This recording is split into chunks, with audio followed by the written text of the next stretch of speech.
Nezapamćene vrućine vladaju Bosnom i Hercegovinom, temperature do 40 stepeni, vruć asfalt i sunce koje prži. U sjevernom i južnom dijelu zemlje crveni meteo alarm.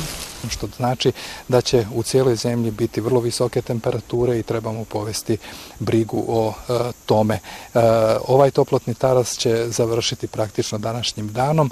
Od sutra nas očekuje nešto svježije vrijeme, ali dalje je vrlo toplo, znači temperatura će pasti samo za nekih 10 stepeni. Građani ne izlaze na ulice osim ako moraju. Vrućine teško podnose.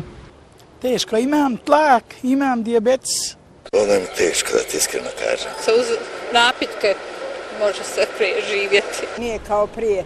Bile svi prije vrućine, ali ovo nešto ima nešto u zraku.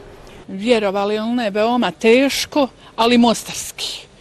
U službi hitne medicinske pomoći u protekla 24 časa pregledano je 106 pacijenata. Najčešći uzroci javljanja pacijenata su ujedi insekata, krpelja, kolapsi, glavobolje i kratkotrajni gubitak svijesti. U hitnoj pomoći nije bilo pacijenata sa simptomima sunčanice. Svi građani koji osjete vrtoglavicu, glavobolju, mučninu, nagona, povraćanje, savjetuje im se da se tuširaju hladnom vodom. U Domu zdravlja pozivaju građane da se ne izlažu suncu i da se zaštite od visokih temperatura.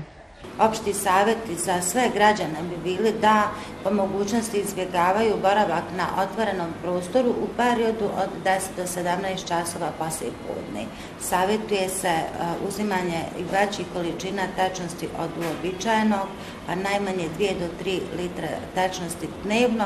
Za Banja Luku, ali i Prijedorsku regiju, danas je upaljen crveni meteo alarm. Baš u najtoplijem danu u Banja Luci su zbog pucanja vodovodne cijevi bez vode ostali potrošači u 3 ulice. Savez sindikata Republike Srpske apeluje na poslodavce da tokom vrućina obustave rad na otvorenom i radnike u najtoplijem dijelu dana sklone na sigurnije mjesto. Apel stiže i iz Ministarstva rada i boračko-invalidske zaštite Republike Srpske, koji traže da poslodavci izvrše preraspodjelu radnog vremena i tako zaštite zdravlje radnika.